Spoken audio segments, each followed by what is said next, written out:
மயிலாடுதுறையில் இருந்து தூத்துக்குடிக்கு சென்ற வீடு பல நாட்கள் தங்கி பல சேவைகள் செய்ததோடு இலவச வீடு கட்டி வழங்கிய ஏழை சமூக சேவகருக்கு பாராட்டுகள் குவிந்து வருகின்றன. மயிலாடுதுறை மாவட்டம் தரங்கம்பாடி தாலுகா பெரம்பூர் பகுதியைச் சேர்ந்தவர் பாரதி மோகன். இவர் தனது ஏழ்மை நிலையிலும் கடந்த 15 ஆண்டுகளாக பாரதி மோகன் அறக்கட்டளை என தொடங்கி பல்வேறு சேவைகளை செய்து வருகிறார். நாள்தோறும் நூற்றுக்கணக்கான ஏழைகளுக்கு, ஆதரவற்றோர், முதியோர், மாற்றுத்திறனாளிகளுக்கு நேரில் சென்று உணவு வழங்குதல் உள்ளிட்ட பல்வேறு சேவைகளை செய்து வரும் நிலையில் கடந்த சில நாட்களுக்கு முன்பு தூத்துக்குடி மாவட்டத்தில் கனமழை வெள்ளத்தால் பாதிக்கப்பட்ட மக்களுக்கு 10 நாட்களுக்கு மேலாக நேரில் சென்று அரிசி, மளிகை பொருட்கள் வழங்கினார்.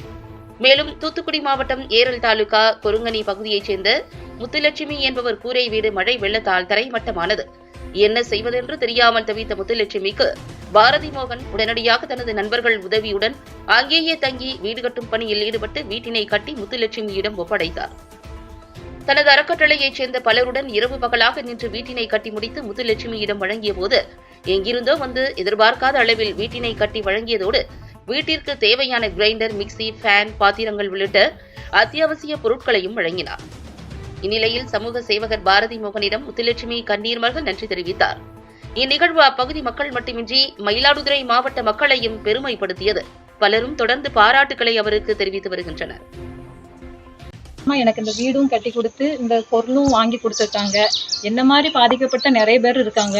அவங்களுக்கும் இந்த அறக்கட்டளை மூலமா நிறைய உதவி செய்யணும் அப்படின்னு மனமாற கேட்டுக்கிறேன். எனக்கு உதவி பண்ணின, எனக்கு இந்த பொருள் வாங்கி கொடுத்து வீடு கட்டி கொடுத்த எல்லா நல்ல உள்ளங்களுக்கும் நான் மனமாற நன்றி சொல்லிக்கிறேன்.